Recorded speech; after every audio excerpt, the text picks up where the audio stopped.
Bienvenue sur DMG TV, les histoires mystiques. Tu es nouveau sur la page, n'oublie pas de t'abonner, de laisser un commentaire, de liker, de partager. Tu vas raconter une histoire, tu envoies ta demande ici en direct. Tu vas pouvoir monter, nous raconter ton histoire. S'il te plaît, quand tu montes, évite de tirer de long en large, va droit au but. Évite de mentionner le nom des gens. Tout ce qui peut faire t'identifier, évite de mentionner ça.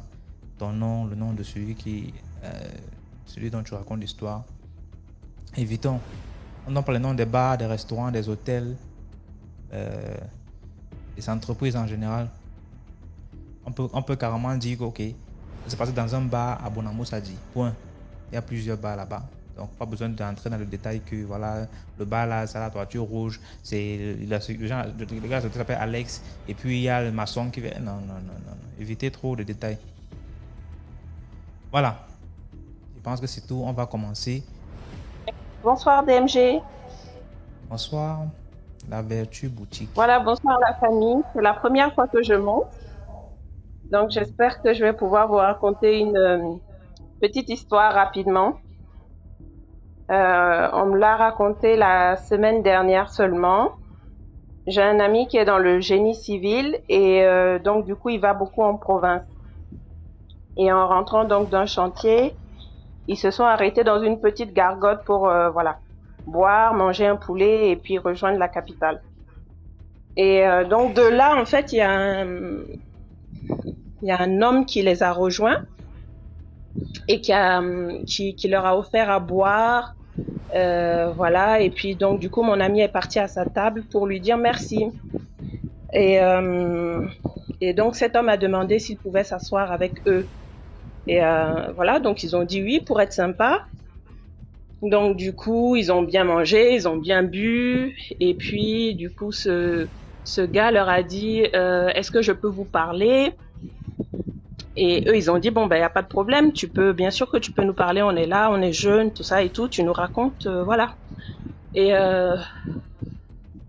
donc il leur a dit que il revenait de chez son marabout.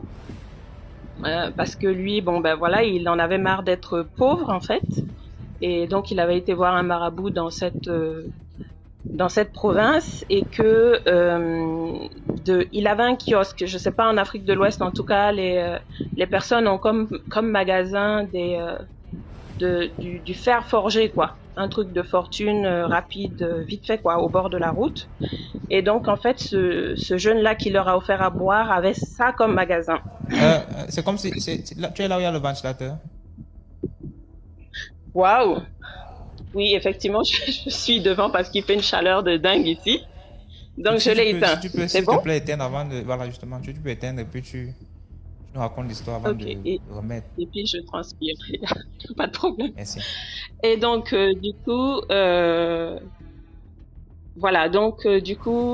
jeune a commencé à leur expliquer qu'il revenait de chez son marabout. Et que de son petit kiosque de fortune en fait, la première fois qu'il avait été voir le marabout, il lui a dit ne t'inquiète pas, l'argent va venir, etc.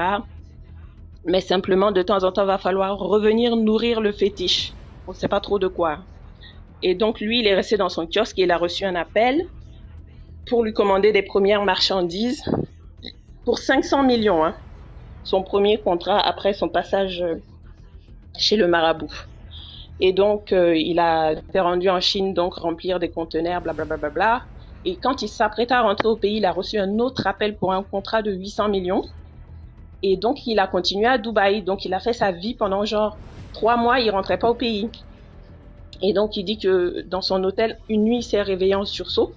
Parce qu'évidemment, il s'était rappelé qu'il fallait, revenir nourrir son fétiche. Et donc, il est rentré en urgence. Il a foncé au village. Et le marabout lui a dit, écoute, franchement, je crois pas que je puisse rattraper le coup. Donc, rentre à Ouaga. Et donc, Donc, vous savez que j'appelle de Ouaga, donc. Et donc, du coup, il s'est arrêté là, il a offert à boire à mes amis et tout. Et eux, ils lui ont dit, courage, peut-être que ce que tu as fait va pouvoir rattraper le coup.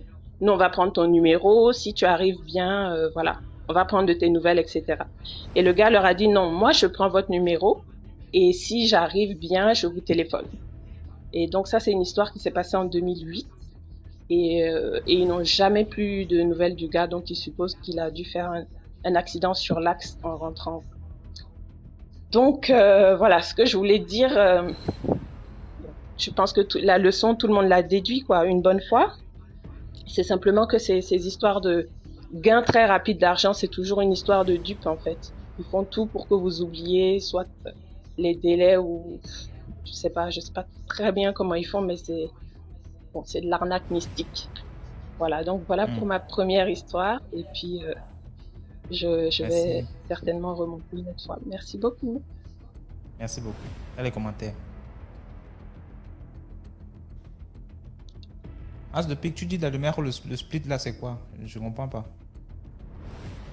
Et qui ont suivi l'histoire du monsieur de Yaoundé, l'espace Yaoundé, ce doigt-là, qui vendait les beignets et il faisait ses besoins dans la bassine où il fait ses beignets. Et qui ont suivi l'histoire là. Ça fait le buzz depuis peut-être 2 ou 3 jours. C'est 2 jours, c'est 1 jour, c'est hier ou aujourd'hui. Ok, mais c'était. Ceux qui mangent dehors là, quand il parle de ça, il parle de nous qui mangeons dehors là, s'il vous plaît. Soyons prudents. Il dit que c'était l'alcool. Quel alcool? Quel alcool? Ah, là, oh, voilà, justement. Il dit que c'était l'alcool qui a fait Ishida. Ishida, le sol, là, il fait des beignets. Bonsoir, DMG. Bonsoir à tout le monde. J'espère que vous allez bien. Sûr. Très bien. Alors aujourd'hui, je vais bien aussi. Je reviens pour une histoire qui me concerne pas toujours, qui concerne l'une de mes grandes cousines. En fait, quand j'étais jeune, elle est piquée sa maman. En fait, sa maman qui est décédée. Et quand sa maman est décédée, on était obligé de la donner, qu'elle puisse habiter avec mon père.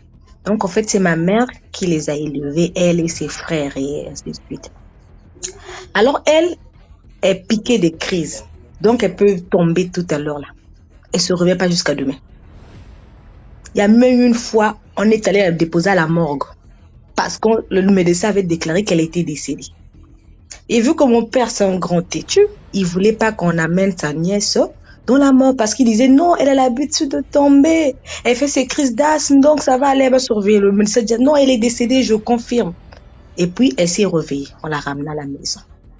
Et après ça, on a grandi tous là, dans la joie, la bonne humeur. Elle a trouvé même un mari.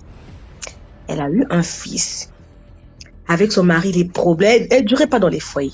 Elle peut aller dans un foyer, elle faisait 2, 3 ans, 4 ans, automatiquement elle rentre à la maison. Et puis, elle avait une petite fille de 2 ans comme ça. Elle a trouvé un nouveau monsieur là qui venait, il était bien, il avait tout. Elle a proposé de l'épouser. Il y avait un jour, on était tous à la maison, elle faisait la vaisselle. Elle faisait la vaisselle, elle est tombée subitement. On ne comprenait pas. Vu qu'on se disait c'est l'habitude, papa me dit non, elle a l'habitude, c'est pas grave. On l'a prise, on l'a allongée là. Elle est restée de 7h à 19h, elle surveillait pas. Papa dit non, là c'est autre chose. Il est allé voir son pasteur, on a ramené le pasteur. Dès que le pasteur franchit le portail de la maison, elle-même là où elle commence à bouger, elle se met à tourner. Le pasteur a commencé à prier. On nous a dit, nous les enfants, rentrez dans la maison, que personne ne sort, on veut voir personne. On est tous allés se cacher, mais vu qu'on veut tout voir, on est allé dans aux fenêtres, là, les personnes, on a baissé pour guetter. On était dans la vue. On a vu. Elle était en train de crier. En fait, c'est même plus elle qui parlait. C'est un homme qui comme ça parlait. Qu'est-ce que vous me voulez? Laissez-moi tranquille. C'est ma femme à moi. C'est sa mère qui me l'a donnée en mariage. Qu'est-ce que vous me voulez? Vous voulez qu'elle parte? Les enfants vont rester avec qui? Le pasteur dit non, tu n'as pas le droit. Certes, sa mère, elle a commencé à que le mari là était vraiment fâché. On a dit comment tu t'appelles? Je m'appelle Henri. On a 2 enfants. Je dis la femme là, elle quitte pas. On me dit mais elle a une famille ici. Elle a un enfant. Il sait pas laisser son enfant pour venir avec toi. Il dit non. On me l'a confié. On a signé avec un pacte avec sa mère depuis qu'elle était devant ta mère. On a commencé à prier. Elle s'est réveillée, elle s'est assise. Elle a passé toute la nuit les yeux ouverts. Elle parlait pas. Elle était assise comme ça. Le pasteur dit c'est pas grave, il faut juste la ramener demain à l'église. On est resté là. Personne ne pouvait dormir. Qui va dormir? Il y avait quelqu'un qui criait comme ça, qui s'est battu comme un homme. Personne ne voulait dormir. On était tous là, on dit on dort avec papa. Qui voulait partir? Personne. Le lendemain, on l'a ramenée à l'hôpital. Elle a fait 1 semaine. Quand elle est rentrée, elle avait oublié tout ce qu'elle avait fait. Tout. Même qu'elle avait les affaires, elle avait oublié. Elle se disait qu'elle était partie en voyage. Et le pasteur veut nous expliquer, en fait, elle, quand elle faisait ses crises, elle partait dans l'autre monde pour remplir ses tâches ménagères, donc le mariage, les enfants s'occuper. À chaque fois, c'était comme ça. On avait coupé tous ces liens. Maintenant, jusqu'à présent, elle se porte bien, elle a eu un mari, elle s'est même mariée. Voilà pourquoi on dit à nos mamans, là, pardon. Ne nous donnez pas, parce qu'on ne connaît pas on n'a pas d'abord le droit de décider là-bas, de dire que ma fille sera ici, non. Donnez-nous notre capacité à décider nous-mêmes. C'était un peu ça mon histoire. Merci. Merci beaucoup, Rinette, pour l'histoire. Dans les commentaires. Dans les commentaires. Nathalie, bonsoir. Bonsoir DMG. Bonsoir à tout le monde. J'espère que tu vas bien. Oui, je vais très bien, vous-même. Très bien, merci. Moi aussi, je suis montée aujourd'hui pour rencontrer mon histoire. Je vais commencer à me présenter. Je suis congolaise de Kinshasa. Mais là, je ne vis plus au pays. Je suis en Amérique. L'histoire que je veux raconter, ça date depuis 2008. Donc, c'est une histoire vécue.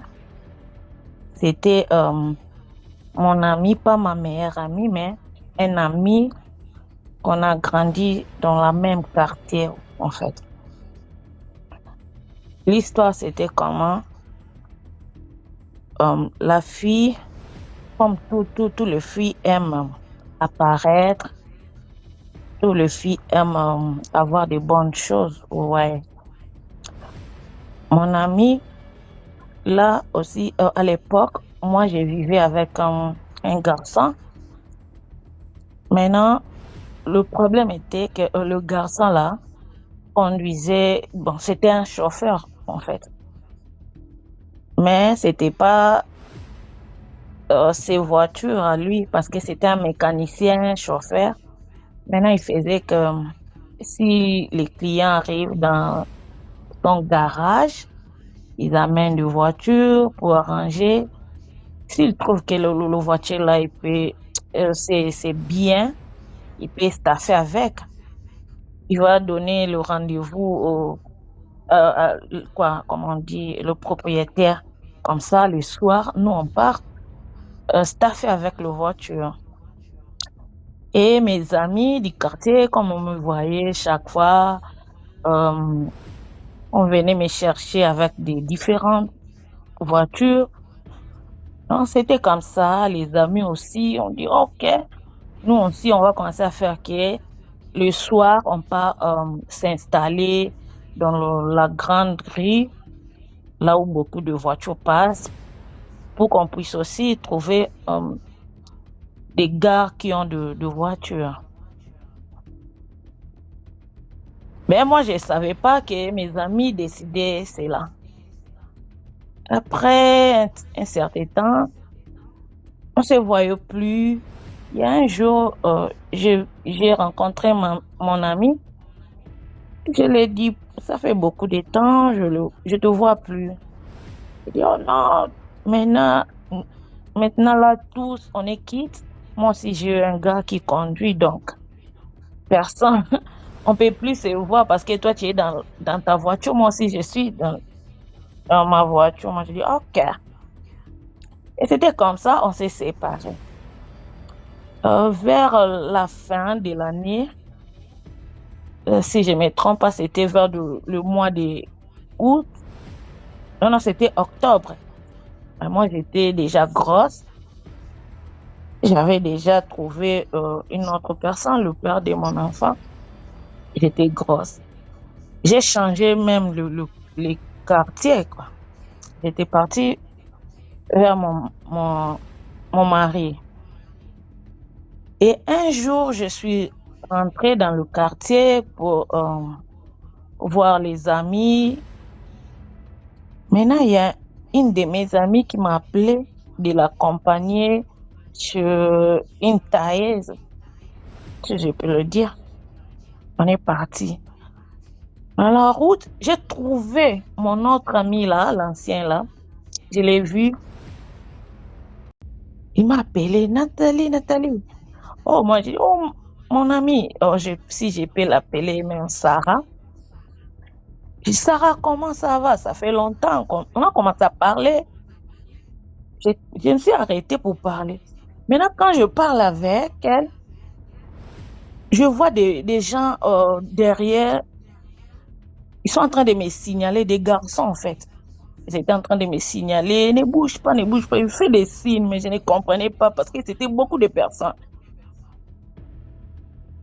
Après 2 ou 3 minutes, j'ai vu des garçons sont venus vite l'attraper. Ils ont attrapé la fille. Ils ont commencé à partir avec. Moi, j'ai dit, qu'est-ce qu'il y a? Qu'est-ce qui se passe? Pourquoi ils les amènent comme ça? Oh, on m'a dit que ton amie là n'est plus bien dans sa tête. Elle a des problèmes, elle a eu des problèmes. Donc, pour le moment, elle est folle.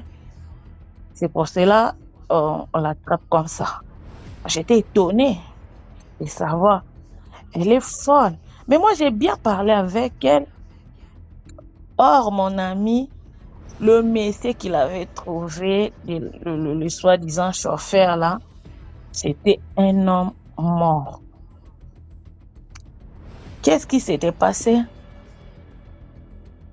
Le soir où mon ami était parti dans la grande grille pour chercher à trouver son mari qui a une belle voiture. Il a trouvé le monsieur. Ils ont commencé à vivre avec. Ils ont fait plus de 2 mois ou 1 mois comme ça. Je ne sais plus trop. Et puis il y a un jour, ils étaient sortis. Il y a eu la pluie là où ils étaient. Maintenant, le garçon a enlevé son chemise, il l'a donné à sa femme parce que la femme avait froid. Il a donné son chemise et puis il a mené la fille chez elle. Ils se sont séparés. Après quelques temps, ils ont fait, si c'est 2 semaines comme ça, ils se voyaient pas et la fille était tombée malade. Pour elle, c'était parce qu'il était mouillé par la pluie. On l'a menée à l'hôpital. Elle s'est rendue compte qu'elle est grosse. Vous savez comment nos mamans réagissent quand on ne t'a pas encore épousé et tu es dans sa maison et tu es grosse. Et sa maman était très en colère. Il fallait aller chercher le mari. Et arriver dans la famille du garçon, ils ont trouvé beaucoup de personnes dans la parcelle, donc c'était comme si une journée de fête, quoi, quelque chose comme ça. Et puis, la maman est venue, je cherche telle personne. Quand il a posé la question, tout le monde commence à les regarder. Vous les cherchez pourquoi? Il a dit non, votre garçon enceinté, ma fille. Tout le monde était étonné. Ils ont commencé à s'appeler, appeler l'oncle, appeler la tante, appeler beaucoup de personnes. On dit, bon, votre fille est grosse. Ça fait combien de temps? Il dit, la grossesse peut avoir 1 mois et demi, quelque chose comme ça. Et la maman du garçon a commencé à pleurer. La maman dit, je ne peux pas croire ça. Parce que aujourd'hui, vous voyez beaucoup de personnes ici. Aujourd'hui, c'est le 45e jour du Messie. Vous savez, en Afrique, quand quelqu'un meurt, on l'enterre. Après les 45 jours, on fait quelque sorte de fête pour libérer d'autres membres de famille, toutes choses comme ça. La fille a dit non, moi j'ai vécu avec le garçon. Il a montré même le chemise là que les garçons l'avaient laissé les jours là. On dit oui, tout à fait, les chemises là, c'était une chemise en panne. Donc, c'était l'uniforme du deuil de garçon. Donc, c'était scandale.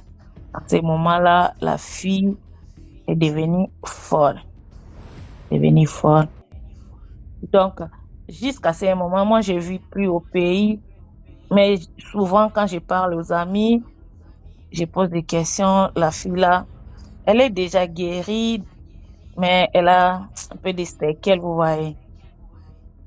Donc, ce que je peux dire aux conseillers, aux filles, il faut être prudent et patient dans la vie. Quand moi, on m'a Bon, raconté cela, j'étais choquée de savoir, waouh, s'il m'avait même posé la question, je pouvais l'expliquer parce que c'était mon ami. Le mec que moi je vivais, c'était un chauffeur mécanicien qui travaillait dans un garage. Donc, toutes les voitures là qu'on baladait avec, c'était pas pour nous. Mais, force de trop vouloir ce qui n'est pas à toi, d'envier les autres, beaucoup de filles tombent dans de trous. C'est un peu ça, c'était ça mon histoire pour aujourd'hui. Merci. merci beaucoup, Nathalie. Bonsoir, Yeno. Bonsoir. J'espère que tu vas Ah bien. ben là, je m'entends à nouveau.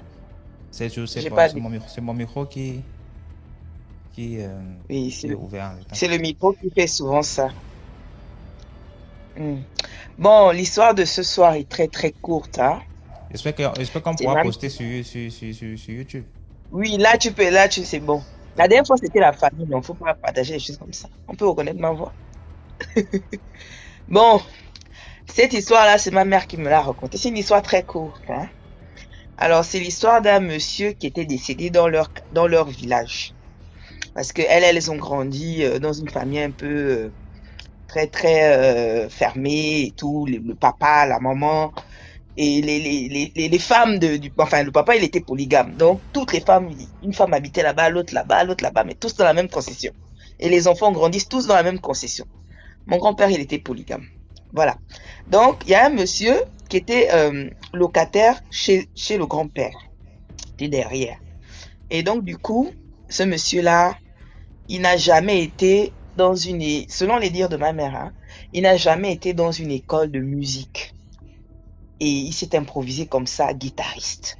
Il a commencé à jouer de la guitare et il était invité partout. Les gens l'invitaient partout. Viens quand il y a une cérémonie dans les villages aux alentours, c'est lui qu'on invite. Et vraiment, il mettait de l'ambiance. Et les autres, il avait des amis aussi, mais des amis qui l'enviaient.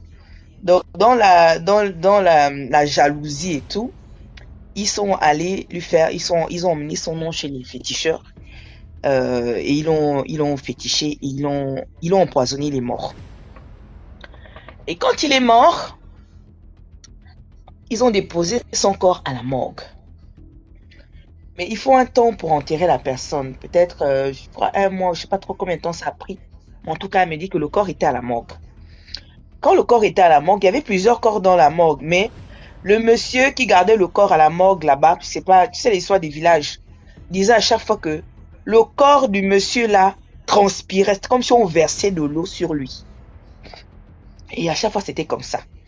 Et le village et les proches, les parents ont décidé de l'enterrer au plus vite. Peut-être se disaient que il était en train de décomposer. Mais tu peux pas décomposer, tu es dans la glace. C'est ce qui était un peu, que tout le monde trouvait un peu bizarre. Et c'est comme ça que ma mère me dit, ils ont organisé les funérailles et tout, ils ont exposé le corps. Le corps est congelé. Il y a le formol, il y a tout. Il y a la glace. Il y a des trucs bien, quoi, pour conserver jusqu'au matin un corps quand on est dans une veillée veillée mortuaire. Toute la nuit, là, que le corps était exposé, le corps ne faisait que suer comme quelqu'un qui est au soleil, qui travaille, qui est en train de ramasser les briques. Le corps ne faisait que transpirer par le visage, pas ailleurs, seulement par le visage.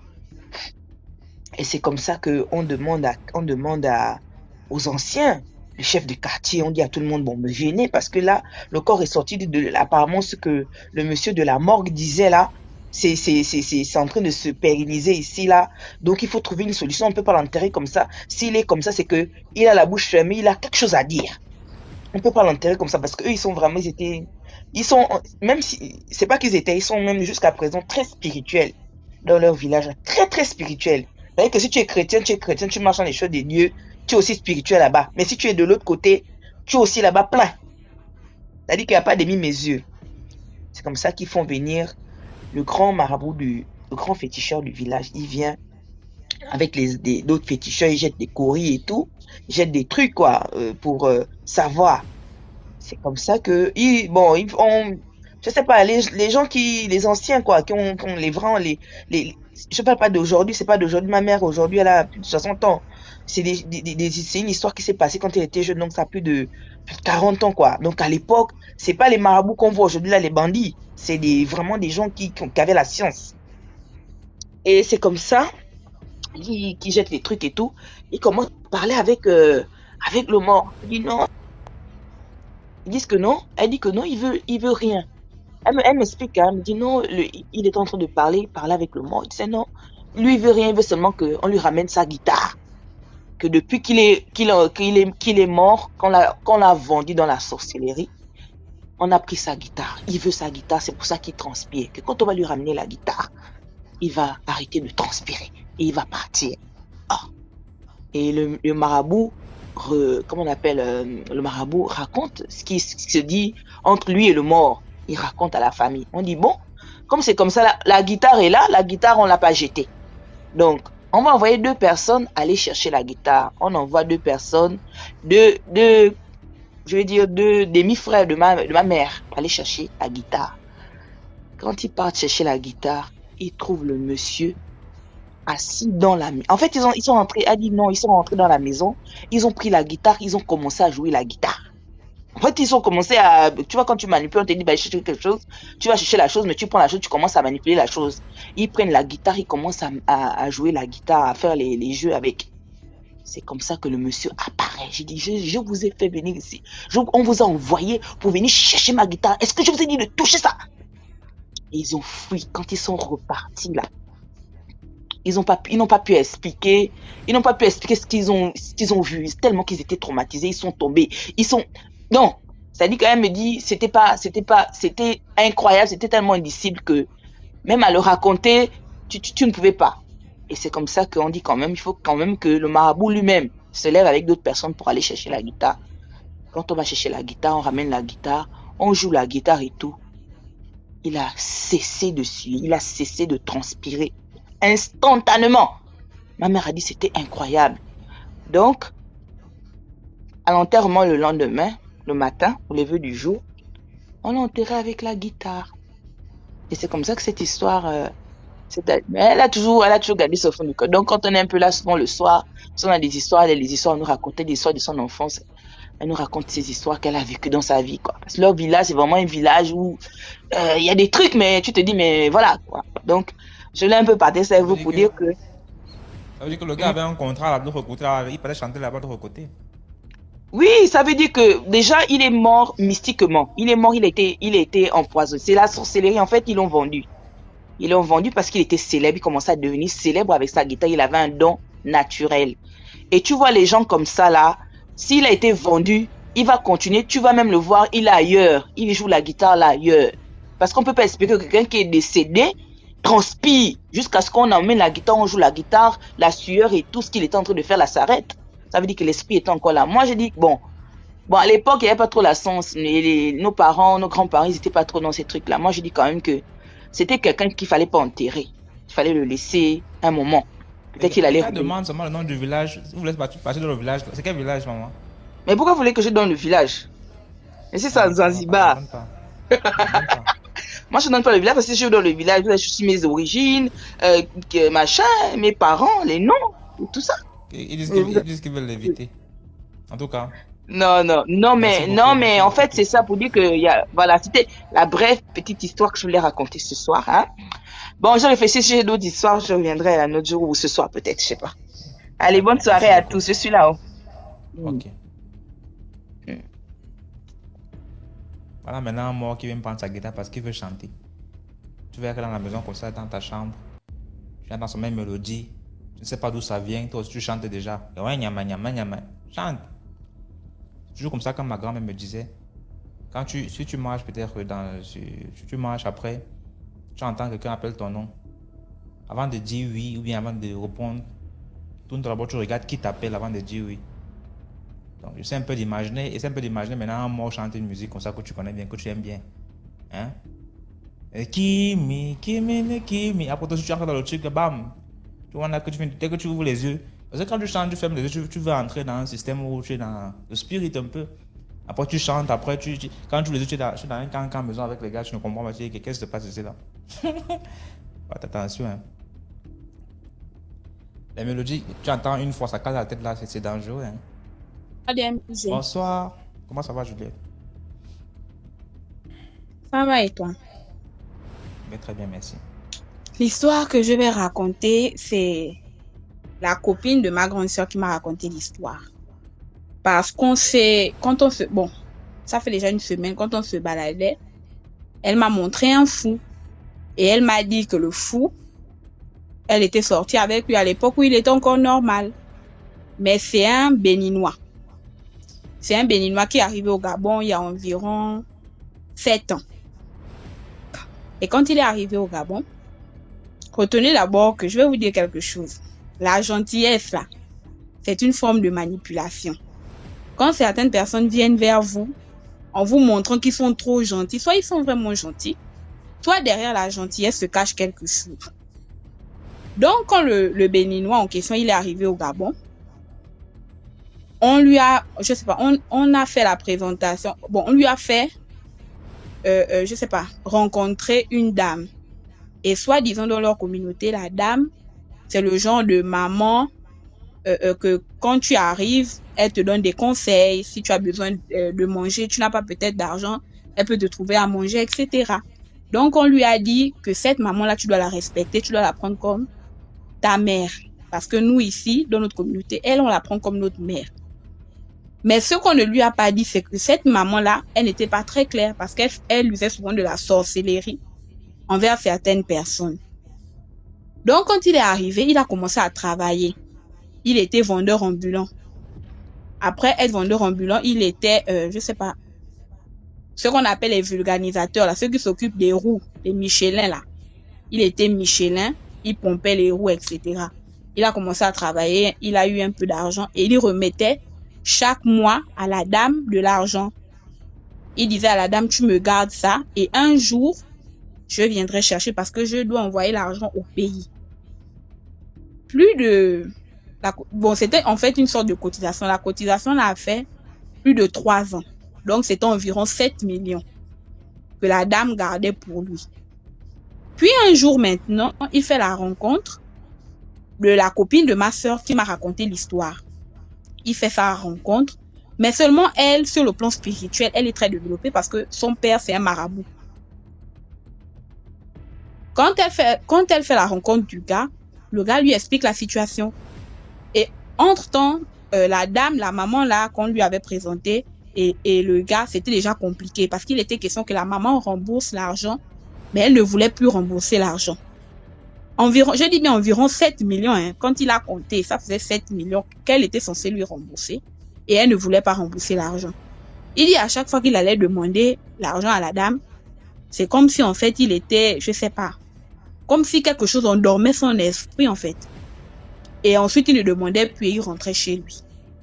Et ça a duré comme ça environ 6 mois. À chaque fois qu'il voulait demander son argent, il y avait toujours un compromis en fait.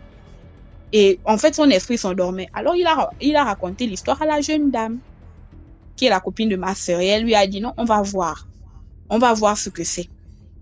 Alors, elle est partie. En fait, elle s'est renseignée. Elle s'est renseignée chez les connaissances de la dame. Et qu'est-ce qu'on lui a dit? On lui a dit que la dame, là, au fond, c'est pas une bonne personne. Que même les jeunes filles qui sont venues ici au Gabon, qui ont travaillé et qui lui ont confié leur argent, à la suite, sont devenues, soit elles sont mortes, elles sont retournées dans leur pays, étant dans un cercueil, soit elles sont devenues folles. Parce que quand elle prend son argent, c'est pas dans le but de te rembourser. Elle va forcément te lancer une maladie ou elle va te lancer quelque chose qui va te faire oublier l'argent. C'est comme ça qu'on a expliqué, en fait à la copine de ma sœur. Et elle s'est dit, ok, si on use de la force, qu'est-ce qu'elle peut faire? Elle peut directement contre-attaquer. Donc, ils ont décidé d'aller sagement demander l'argent. Et ce jour-là, qu'est-ce qu'elle a fait? Elle est partie voir son père et elle a expliqué la situation à son père. Son père lui a dit, ok, je vais te remettre une poudre. Dès que tu iras là-bas avec la poudre, en marchant environ quelques mètres de sa maison, tu verses la poudre derrière ton épaule et toi, tu dis, ce qu'elle pourra faire, rien ne va m'atteindre. Et c'est ce qu'ils ont fait.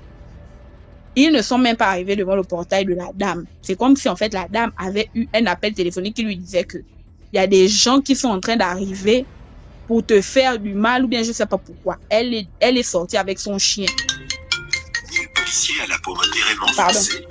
WhatsApp audio. Elle est sortie avec son chien et elle a ordonné à son chien de mordre ce qui est en train d'arriver. Mais les gens du quartier étaient en fait étonnés. Mais qu'est-ce qui va pas? Qu'est-ce qui peut faire en sorte que cette dame-là, d'habitude, on la voit, elle n'est pas très énervée. Mais qu'est-ce qui peut faire en sorte qu'elle s'énerve comme ça? C'est là où, en fait, on a essayé de calmer le jeu et eux, ils ont expliqué l'histoire. Et l'histoire est même arrivée chez le chef de quartier et ils ont décidé de faire une réunion. La dame a ouvertement dit aux gens qu'elle n'a pas l'argent. Elle ne va rien rendre. Que de toutes les façons, ils n'ont pas de preuves et qu'elle ne rendra pas l'argent. C'est comme ça que le chef du quartier, en fait, blaguait en disant, toi aussi, tu lui as remis de l'argent et c'est entre vous, Béninois. Il faudrait que vous, je sais pas, vous entendiez parce que nous, on peut pas rentrer dans vos histoires. Alors, il y a eu des tirailleries et tout ça a créé de graves problèmes. Et le gars a été obligé de se séparer de la dame et il a même laissé son argent. Maintenant, je ne sais pas, selon ce qu'elle me dit, je ne sais pas de quoi la dame se reprochait. Elle n'a fait que lancer des attaques au gars. C'est comme ça que les gens qui étaient aux alentours du gars ont dit au gars, qu'est-ce que tu vas faire? Tu vas aller ouvertement lui dire que tu n'as même plus besoin de cet argent, que ce que tu veux juste, c'est ta santé. Tu veux qu'elle te laisse tranquille. Il a dit qu'il avait essayé plusieurs fois et ça n'avait pas marché. Un jour, il se réveille, il ne voit plus, il est devenu aveugle. Mais il réussit à appeler la fille, qui est la copine de ma soeur. La copine de ma soeur vient le chercher, on l'emmène au temple de son père. En fait, le temple, c'est un lieu de guérison chez un marabout. On l'emmène dans un temple, on lui fait les soins et il recouvre la vue. Mais le marabout lui dit que ce que tu vas faire, c'est que tu vas définitivement laisser cet argent. Tu vas pas laisser cet argent seulement en parole, mais tu vas également laisser cet argent dans ton cœur. Parce que dans la consultation, quand je regarde, je vois effectivement que tu as toujours le cœur attaché à cet argent-là. Et coûte que coûte, tu cherches à récupérer cet argent. C'est comme ça qu'il dit oui. Il dit que oui, j'ai décidé de dire aux yeux des gens que je laisse cet argent, mais je ne pourrai pas. Je vais tout faire pour récupérer cet argent. C'est là où le marabout lui dit que cette femme-là, elle est très très forte dans le monde mystique. Que s'il continue, soit il retournera dans son pays, étant dans un cercueil, soit il deviendra fou. Il a dit, ok, il n'y a pas de problème. Il a juste dit, il n'y a pas de problème pour qu'on laisse tomber l'affaire. Et ensuite, il est rentré. Un jour, il se réveille le matin. Il prend sa machette. Selon ce qu'elle m'a expliqué, il prend sa machette. Et il décide d'aller découper la dame. Et s'il te plaît, ici, à Libreville, il vivait dans un quartier populaire. Il décide d'aller découper la dame. Mais la dame, étant très forte dans le monde mystique, elle a vu, je ne sais pas comment elle a fait pour voir que le gars devait venir. Elle a préparé, je ne sais pas quoi, une poudre et tout. Quand le gars est venu le matin, soi-disant pour la découper, elle a soufflé la poudre sur le gars. Et il est devenu fou. Et aujourd'hui où je vous parle là, il traîne dans les rues de Libreville, il est nu. Et c'est de manière, en fait, c'est de manière, je ne sais pas comment, on marchait et on l'a vu. C'est là où elle m'a raconté en fait, elle m'a juste interpellé, elle m'a dit que celui-là, c'était mon gars et elle m'a raconté l'histoire. Donc, je réitère encore. La gentillesse, là, c'est une forme de manipulation. Faites très attention. Certaines personnes viendront vers vous, là, pour vous dire, oh, je suis X, je suis Y, je suis maman telle, je suis tonton telle. Faites attention. Certaines personnes sont gentilles avec vous pour vous tirer quelque chose. Donc, c'était un peu ma petite histoire de ce soir. Bonne soirée à vous. Merci beaucoup, Juliette. Merci pour ton histoire. De rien. Bonsoir, Rosie.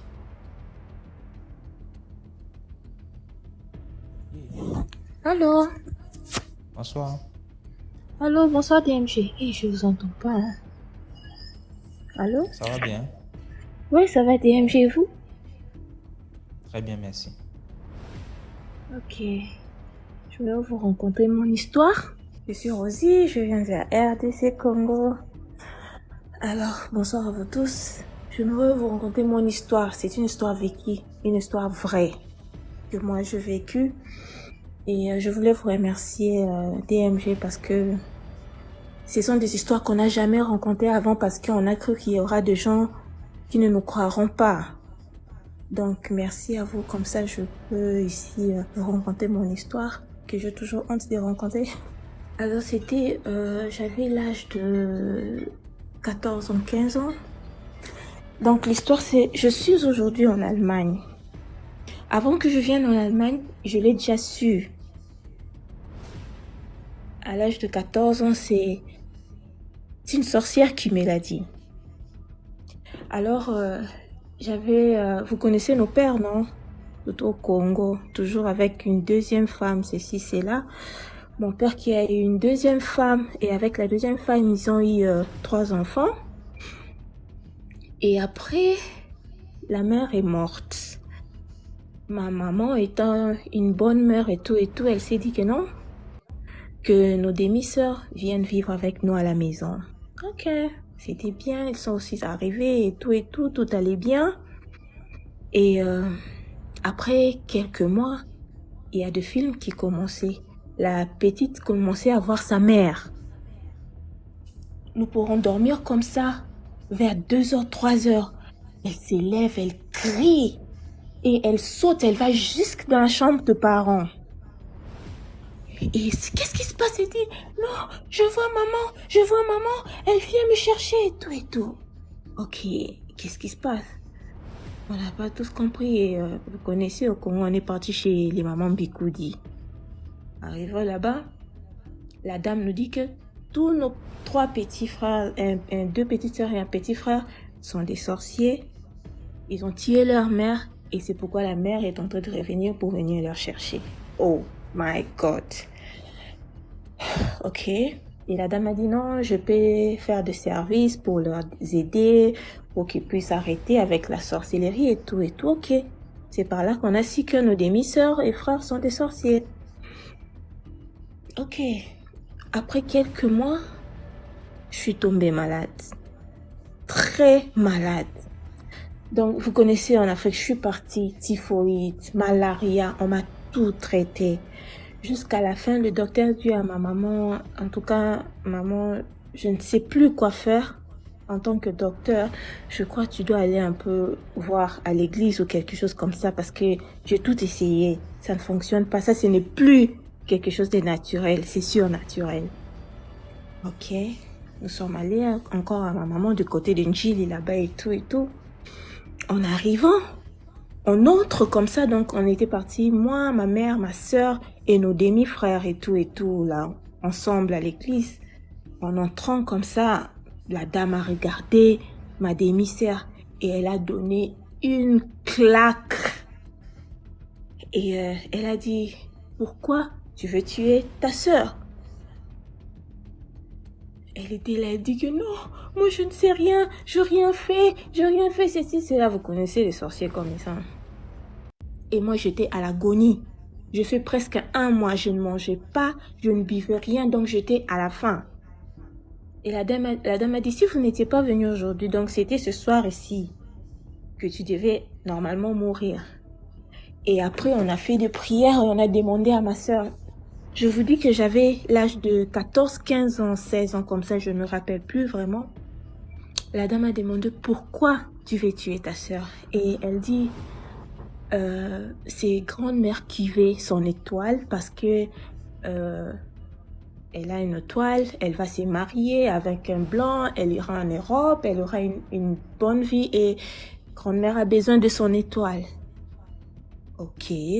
Et moi, je me suis dit, ok, je suis encore en humanité, je n'ai rien. Alors, où est-ce que tu vois ça? Elle dit, non, nous le voyons. Donc, Ça veut dire que le sorcier peut voir notre avenir. Donc, je voudrais juste vous dire que j'avais l'âge de 14 ans. Aujourd'hui, je suis dans des trentaines. À l'âge de 21 ans, je vous assure que je me suis aussi mariée avec un blanc et je vis aujourd'hui en Allemagne. Donc, j'ai su ma vie avant des années dans la bouche d'une petite sorcière. Donc, c'est une histoire que j'ai toujours voulu raconter, mais je ne rencontre pas ça comme ça parce qu'il y a des gens ici, quand tu rencontres, ils te regarderont comme si je ne sais pas, mais je suis un témoignage vivant pour vous le dire. Je suis. Il te regarde comment? Pardon? Il y a des gens, quand ils rencontrent des histoires que tu as vécues, que toi, tu sais que tu as vécu, ils te regardent comme ça. Tu vois? C'est comme s'ils ne te croyaient pas. Mais je l'ai vraiment vécu.